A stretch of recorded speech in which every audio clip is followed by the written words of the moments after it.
गोपाल की एक ऐसी दिल को छू लेने वाली आश्चर्यजनक बिल्कुल सत्य लीला कथा सुनाऊंगी जिसे सुनकर आप सभी चौंक जाओगे। दोस्तों, हमारे ठाकुर जी लड्डू गोपाल, जिनकी सेवा आज भारत में ही नहीं बल्कि विदेशों में भी घर घर विराजित कर बड़े ही श्रद्धा भाव से की जा रही है, वही हमारे देश में जहां हमारे भगवान श्री कृष्ण का निज घर है, जिस भारत की धरती को हम साधु महात्माओं की धरती कहते हैं, जिस भारत में हमारे राम ने जन्म लिया, श्री कृष्ण ने जन्म लिया, इस राम और कृष्ण की धरती में हमारे अपने लोग, हमारे आराध्य भगवान श्री कृष्ण के बाल स्वरूप लड्डू गोपाल के साथ आश्चर्यजनक घटना को अंजाम देते हैं। दोस्तों, आज की यह लीला कथा सुनकर किसी भी भक्त का हृदय रो देगा। अपने बाल गोपाल, अपने ठाकुर जी, जिनको भक्त प्राणों से भी ज्यादा प्रेम करते हैं, वही अगर उनके ठाकुर जी के साथ ऐसी दुखद घटना घट जाए तो उस भक्त के लिए अपने आप को संभालना कितना दुखदाई है। और सच कहूँ दोस्तों, तो जब मैं यह लीला कथा सुनी तो मुझे बड़ा ही दुख हुआ। बूढ़ी माता जब अपने साथ घटी घटना को मुझे बता रही थी तो वो लगातार रोई जा रही थी और उनकी आंखों के आंसू महसूस कर मैं अपने आंसू न रोक पाई। दोस्तों, वीडियो को पूरा अंत तक जरूर देखिएगा। आशा करती हूँ आज की यह लीला कथा आप सभी के हृदय को स्पर्श करेगी। दोस्तों, आज की यह लीला कथा हमारे साथ शेयर की है छत्तीसगढ़ के बिलासपुर में रहने वाली पंचमी देवी जी ने। सबसे पहले मैं आप सभी को बता दूं कि पंचमी जी बिल्कुल भी पढ़ी लिखी नहीं है। उनकी उम्र लगभग 68 वर्ष है। उन्हें यूट्यूब पर वीडियो देखना, इंस्टाग्राम पर मैसेज करना, ये सारी चीजें बिल्कुल भी नहीं आती। मंजू जी, वो भी छत्तीसगढ़ बिलासपुर में रहती है। वृद्ध मैया के साथ घटी घटनाओं को उन्होंने अपनी आंखों से देखा है। बूढ़ी मैया पर जो जुल्म हुए, उनके लड्डू गोपाल के साथ जो अत्याचार हुआ, मंजू जी ने सब कुछ देखा है। मंजू जी ने सर्वप्रथम पंचमी जी को हमारे YouTube चैनल के बारे में बताया और उन्हें हमारे चैनल पर भक्तों के साथ घटी अद्भुत लीलाओं को सुनाया। उसके बाद पंचमी जी से आग्रह किया कि वो अपने साथ घटी लड्डू गोपाल के इस अद्भुत घटना को हमारे साथ शेयर करें। उन्हें बहुत समझाने के बाद पंचमी जी मान गई और फिर मंजू जी ने हमारी बात पंचमी जी से करवाई। तो सबसे पहले मैं मंजू जी आपको बहुत बहुत धन्यवाद करूंगी, जो आपने इस अद्भुत लीला कथा को हमारे सामने लाने में इतनी मेहनत की। अपना साथ और प्यार ऐसे ही बनाए रखें। लड्डू गोपाल की कृपा आप पर सदैव बनी रहे। तो दोस्तों, लीला कथा प्रारंभ करते हैं। पंचमी जी कहती हैं कि मेरी शादी तब हुई जब मेरी उम्र 15 साल थी और उस समय मेरे पति की आयु मुझसे दुगनी लगभग 32 वर्ष की थी। मेरे माता पिता बहुत गरीब थे। मैं उनकी इकलौती संतान थी। मेरे माता पिता मेरी शादी अच्छे परिवार में कर सके, अच्छा दहेज दे सके, इतनी सामर्थ्यता उनमें नहीं थी। इसीलिए उन्होंने मेरी शादी मुझसे दुगने उम्र के आदमी के साथ कर दी। मेरे पति पहले से ही शादीशुदा थे, पर उनकी पहली पत्नी की मृत्यु हो चुकी थी। उनका एक बेटा था जो उस समय लगभग 8 साल का था। मेरे पति ने शादी के वक्त हमारे परिवार में एक शर्त रखी थी कि हम कभी अपना बच्चा पैदा नहीं करेंगे। मैं अपने कोख से किसी भी बच्चे को जन्म नहीं दूंगी। उन्होंने कहा था कि मैं अपने बेटे उदय से बहुत प्यार करता हूँ और मैं चाहता हूँ कि उदय ही हमारा इकलौता संतान रहे। पंचमी जी कहती हैं कि किसी भी महिला के लिए यह बहुत बड़ी कुर्बानी होती है, पर क्योंकि मेरे माता पिता बहुत गरीब थे और मेरी शादी होनी भी जरूरी थी, इसलिए उन्होंने मेरे पति की हर शर्त मान ली और मैंने भी यह प्रतिज्ञा की कि मैं कभी अपने कोख से किसी बच्चे को जन्म नहीं दूंगी। मैं उदय को अपने कोख से जन्मे हुए संतान से भी बढ़कर प्यार करती थी। उदय का बहुत अच्छे से ध्यान रखती थी। पर दुर्भाग्यपूर्ण बात तो यह है कि उसने कभी भी मुझे अपनी माँ का स्थान नहीं दिया। उसके मन में यह बात बैठ गई थी कि मैं उसकी सौतेली माँ हूँ और सौतेली माँ बहुत बुरी होती है। उदय का व्यवहार मेरे पति ने भी गौर किया था। मेरे पति ने उससे बात भी की थी, पर उसका साफ साफ कहना था कि ये मेरी माँ नहीं है, मेरी माँ तो मर चुकी है। मेरे पति मुझे हमेशा यही कहा करते थे कि अभी बच्चा है, बड़ा होगा तो समझ जाएगा, पर उदय कभी नहीं समझा। मैं संतान के प्रेम के लिए बहुत रोया करती थी, तड़पा करती थी। उदय का व्यवहार मुझे बहुत दुखी करता था। ऐसे ही समय बीतता रहा और एक दिन मेरे पति हम सभी को छोड़कर चले गए। उनकी मृत्यु हो गई। अब इस जगत संसार में मैं बिल्कुल अकेली हो गई थी। उदय बड़ा हो चुका था। उदय मुझसे कोई मतलब नहीं रखता था। मेरे पति के मृत्यु के लगभग 1 साल के बाद उदय की शादी हुई। अब शादी के बाद तो उदय मुझसे बिल्कुल दूर जा जा चुका था। पंचमी जी कहती है कि सच ही कहा गया है, अगर आपका बेटा आपकी इज्जत नहीं करता तो आपकी बहू आपकी कभी भी इज्जत नहीं करेगी। उदय तो मुझे बिल्कुल भी पसंद नहीं करता था, ना उसने कभी मुझे माँ का दर्जा दिया, पर उसकी पत्नी अपनी बहू से मुझे बहुत उम्मीदें थी। मुझे ऐसा लगता था कि जब बहू आएगी तो सब कुछ ठीक हो जाएगा, पर बहू के आते ही घर का माहौल बिल्कुल बदल गया। अब मेरे साथ मेरे ही घर में परायों सा व्यवहार किया जाता था। मेरी बहू मुझे घर के सारे काम करवाती थी, खाना बनवाती थी, पर सबसे दुख की बात तो यह है कि मैं अपने ही द्वारा बनाए गए खाने को निकाल कर खुद से खा भी नहीं सकती थी। जब तक मेरी बहू मुझे खाना परोस कर ना दे दे, तब तक मैं खाना नहीं खा सकती थी। मैं 2 रोटी के लिए भूखे बैठी रहती। मैं जब भी अपने बहू से खाना मांगती थी तो वो मुझे कहा करती थी कि कितनी भूख लगती है आपको, सुबह तो खाई थी ना, इतनी जल्दी भूख लग गई। हम इतने अमीर नहीं हैं। वो बहुत मुश्किल से कमाते थे। हर समय अगर आप खाना करोगे तो घर में दरिद्रता आ जाएगी। इतना खाना भी सही नहीं है। पंचमी जी कहती है कि मुझे समझ में नहीं आता था कि मेरे 2 रोटी खाने से घर में दरिद्रता कैसे आ सकती है। मुझे बहुत बुरा लगता था, मैं बहुत रोती थी। अपना दुख मैं किसे बताऊं? ना मेरे माता पिता है, ना ही मेरे पति है। बहुत कम उम्र से मैं दुख झेल रही थी और अब इस बुढ़ापे में मैं कहाँ जाऊं? किसे अपना दर्द सुनाऊं? बहू के अत्याचार और बेटे के व्यवहार ने मुझे बिल्कुल तोड़ दिया। अब प्रत्येक दिन घर के सारे काम खत्म करके मैं मंदिर जाने लगी थी। मैं प्रत्येक दिन मंदिर में घंटों बैठा करती थी, सत्संग कीर्तन किया करती थी, नाम जाप किया करती थी। पर अब जब मैं मंदिर जाने लगी तो उस पर भी मेरी बहू को ऐतराज था। वो उदय से मेरी शिकायत करने लगी कि माँ घंटों मंदिर में जाकर बैठी रहती है, घर का कोई काम नहीं करती। पर एक दिन मेरे बेटे उदय ने मुझे बहुत डांटा और उसने मुझे जो कहा उसे सुनकर मुझे बहुत बुरा लगा। वो कहता है कि मैं तो तुम्हें अपनी माँ नहीं मानता, ना ही तू मेरी माँ है। तू कहीं भी जा, कुछ भी कर, मुझे कोई मतलब नहीं है। पर जब तुम इस घर में रहती हो, यहाँ खाना खाती हो, तो तुम्हें सविता के कामों में मदद करनी पड़ेगी। वो बेचारी अकेले इतना सारा काम कैसे करेगी? और मेरा बेटा डांटते हुए मुझे कहता है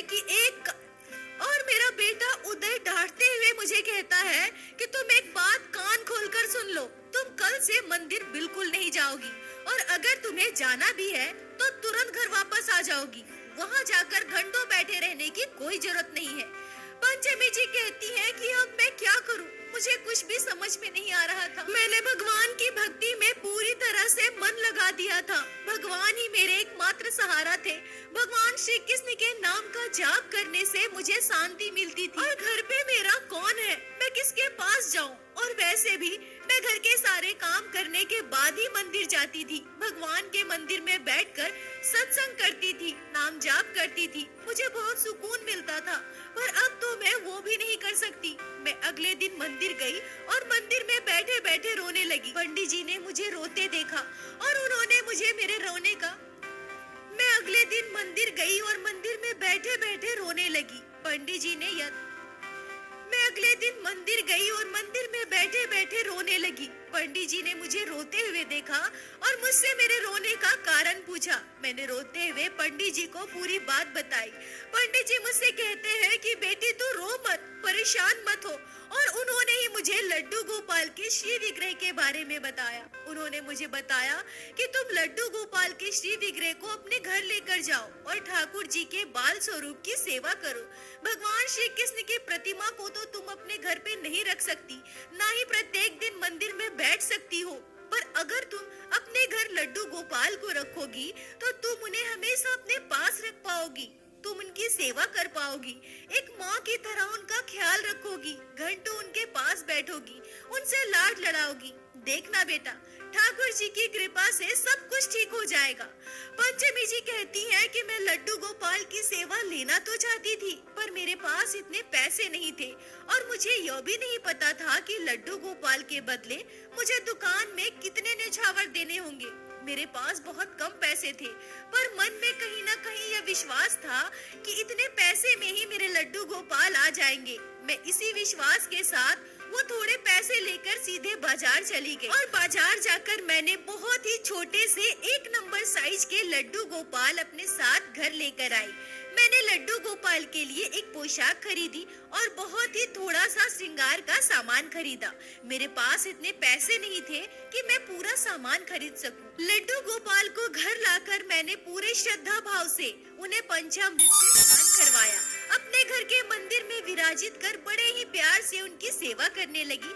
पंचमी जी कहती हैं कि अब मैं मंदिर भी नहीं जाती थी, घर पर ही अपने लड्डू गोपाल की सेवा करती थी। घर के पूरे काम खत्म करने के बाद मैं अपने घर के मंदिर में जाकर लड्डू गोपाल के पास बैठा करती थी, भजन गाती थी, ठाकुर जी के नाम का जाप करती थी।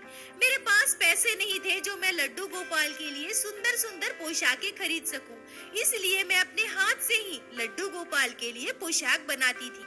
पर मेरा ऐसा करना मेरी बहू को बिल्कुल भी अच्छा नहीं लगता था। अब मेरी बहू को इस बात से दिक्कत होने लगी कि मैं घर पर पूजा पाठ करती हूँ, घंटों लड्डू गोपाल के साथ समय व्यतीत करती हूँ।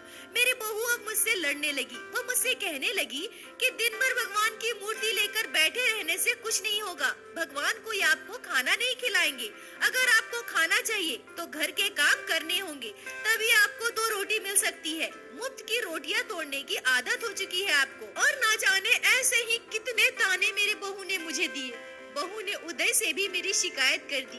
अब पत्नी की बात मानकर उदय हमेशा मुझसे लड़ाई करता था, मुझे तरह तरह की बातें कहता था। एक माँ का सम्मान क्या होता है, एक माँ की इज्जत कैसे की जाती है, यह उदय ने कभी सीखा ही नहीं। उदय मुझसे कहने लगा कि आपको एक बार समझ में नहीं आता क्या, ये बेचारी अकेले कितना काम करेगी।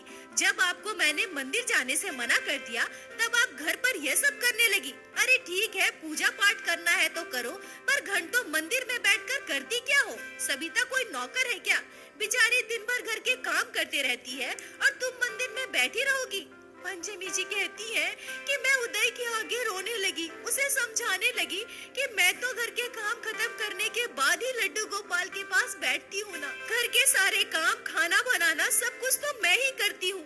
फिर मेरे पूजा पाठ करने से तुम लोगों को दिक्कत क्यों हो रही है? मेरा इतना कहते ही मेरा बेटा बहू दोनों भड़क गए। बहू उदय से कहने लगी कि देखो देखो कितनी बोलती है, आप तो दिन भर काम पर रहते हैं ना, और दिन भर ये मुझसे ऐसे ही लड़ा करती है। पता नहीं कहां से भगवान की मूर्ति लेकर आई है, इसी को लेकर दिन भर बैठी रहती है।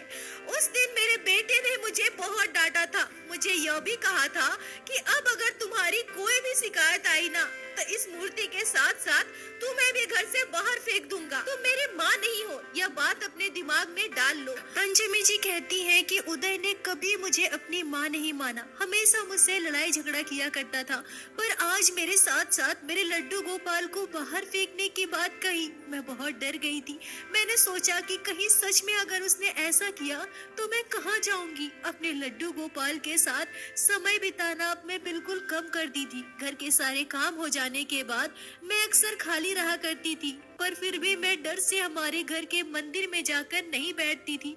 हमारे आंगन में एक बहुत बड़ा सा नीम का पेड़ था, मैं उसी पेड़ के नीचे बैठा करती थी। मेरे सभी पड़ोसियों को मेरे बेटे बहू के अत्याचार के बारे में पता था, पर डर से कभी कोई उनके मुंह पर कुछ नहीं कहता था। घर के सारे काम करने के बाद मैं खाना भी बनाती थी, पर मेरी बहू मुझे अपने हाथों से 2 रोटी निकाल कर देती थी। मैं उसी को अपने लड्डू गोपाल को भोग लगाती थी, फिर मैं खुद खाती थी। मेरे बेटे बहू बाहर से तरह तरह का खाना लाकर खाते थे, फल मिठाई खाते थे, पर मुझे कभी नहीं देते थे। मैं भी कभी किसी से कोई शिकायत नहीं करती थी। मेरे पड़ोसी मुझे कुछ थोड़ा खाना दे सके यह भी नहीं कर पाते थे, क्योंकि मेरे बेटे बहू उनसे भी लड़ने लगते थे।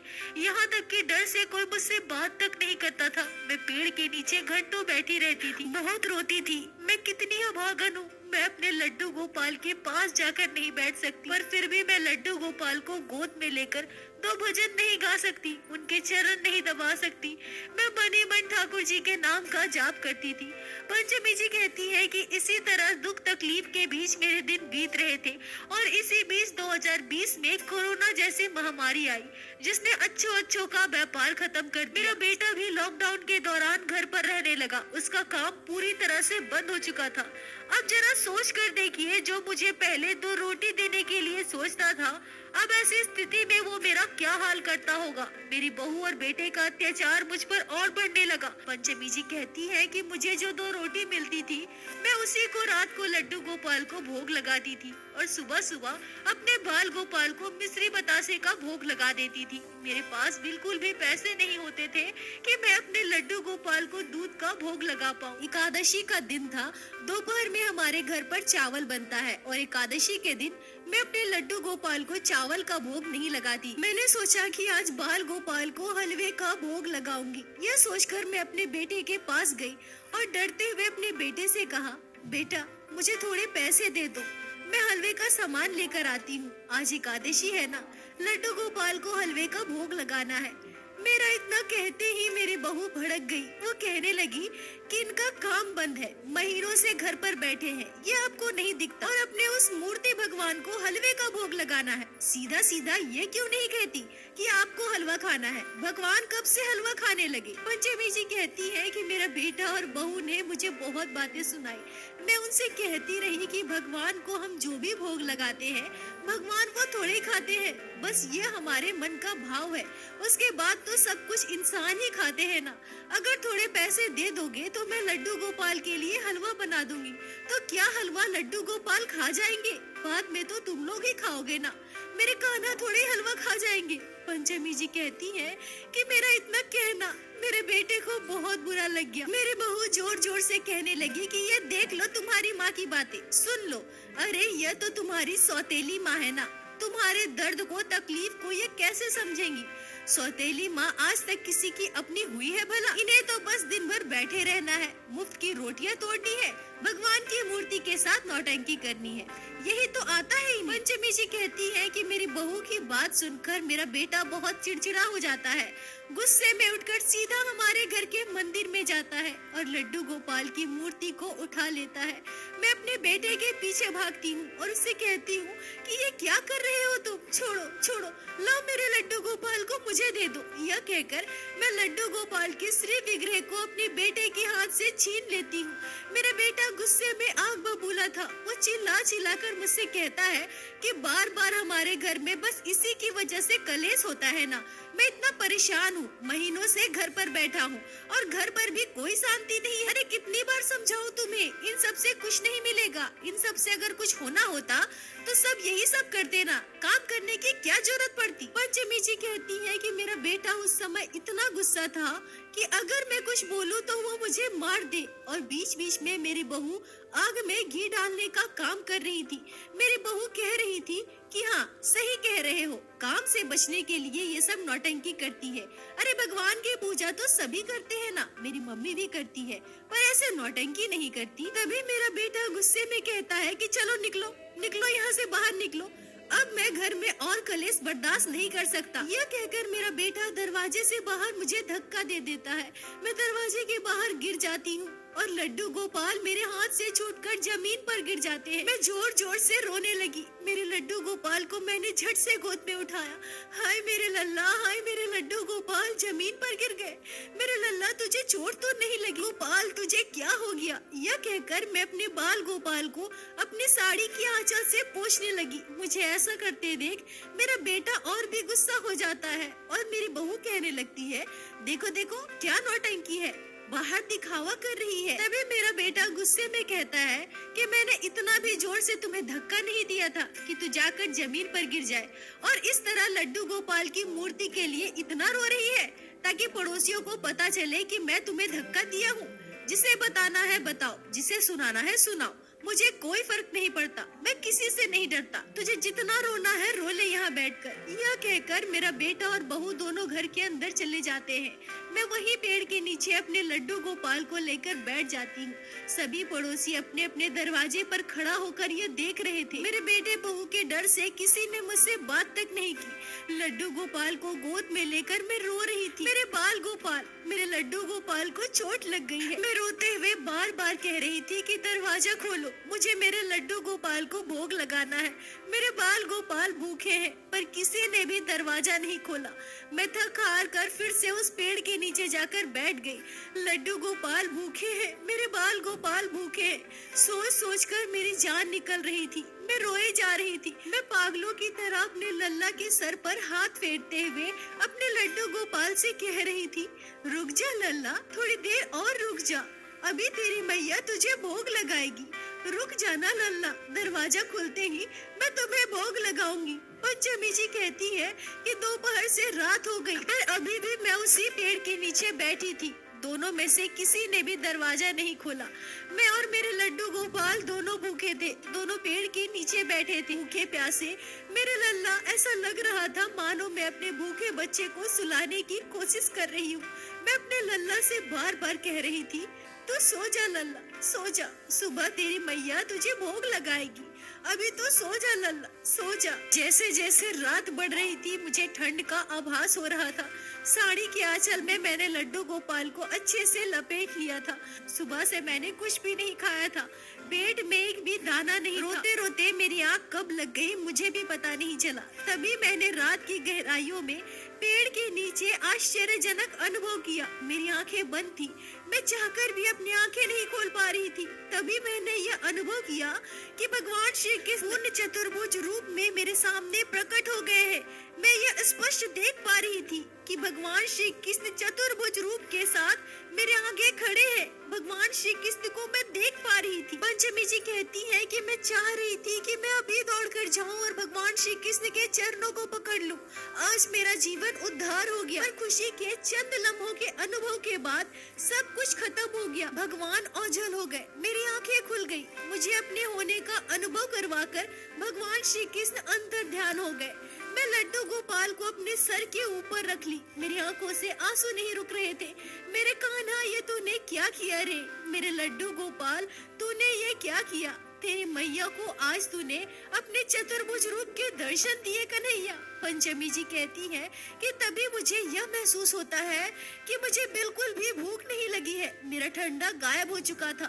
लड्डू गोपाल के श्रीमुख की ओर मैं देखती हूँ। ऐसा लग रहा था मानो मेरे लड्डू गोपाल मुस्कुरा रहे हैं। मैंने सुबह से कुछ भी नहीं खाया था, पर मुझे ना प्यास लग रही थी, ना ही मुझे भूख लगी थी। मेरा ठंड भी बिल्कुल गायब हो चुका था।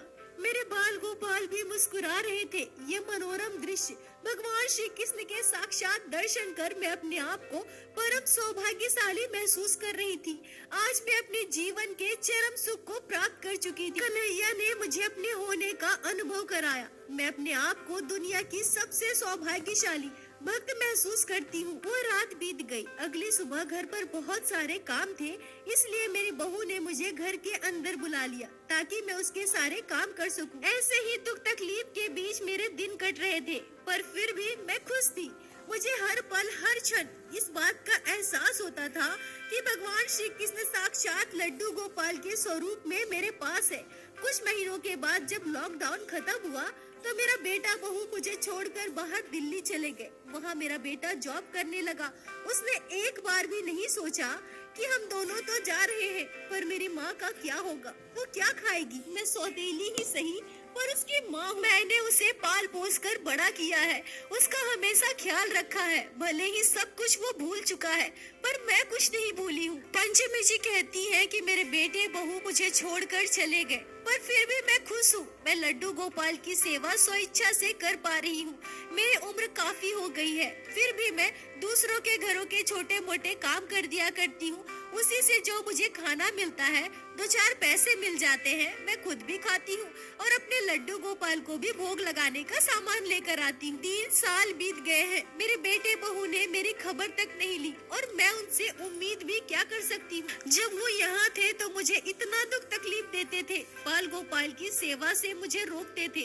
अब वो चले गए हैं तो मैं दुख क्यों करूँ? मेरे साथ मेरे लड्डू गोपाल है और वो मेरे लिए सब कुछ है। मुझे हर पल इस बात का एहसास है कि मेरे बाल गोपाल हर सुख दुख में मेरे साथ है और मुझे यह पूर्ण विश्वास है कि मेरे अंतिम समय में मेरे लल्ला मेरा उद्धार करेंगे। दोस्तों, मंजू जी जिन्होंने पंचमी जी से मेरी बात करवाई, वो कहती है कि पंचमी जी पड़ोसियों के यहाँ छोटे मोटे काम करती है। उनके बेटे बहू जब उन्हें छोड़कर चले गए, तब से वृद्ध मैया पूरी तरह से कृष्ण भक्ति में डूब चुकी है। भजन कीर्तन करती है, ठाकुर जी के नाम का जाप करती है। मंजू जी, आपका बहुत बहुत धन्यवाद जो आपने पंचमी जी से मेरी बात करवाई और पंचमी जी ने इतनी अच्छी अद्भुत लीला कथा हमारे साथ शेयर की, जिसे मैं हमारे चैनल के माध्यम से बाकी सारे भक्तों तक पहुंचा सकी। सच में भगवान श्री कृष्ण के चतुर्भुज रूप में साक्षात दर्शन, यह सोचकर मेरा शरीर कांप रहा है। मैं पंचमी जी के चरणों में कोटि कोटि प्रणाम करती हूँ। आप सभी ऐसे ही अपना साथ और प्यार बनाए रखें। दोस्तों, लीला कथा के अंत में मैं प्रत्येक दिन की भांति हाथ जोड़कर आज फिर से कहूंगी कि ठाकुर जी की भक्ति कीजिए, लड्डू गोपाल की सेवा कीजिए, नाम जाप कीजिए और भगवान पर अटूट विश्वास रखिए। लड्डू गोपाल कभी भी आपके विश्वास को टूटने नहीं देंगे। और एक बार मेरे साथ प्रेम से कहिए, बोलो बाके बिहारी लाल की जय, लड्डू गोपाल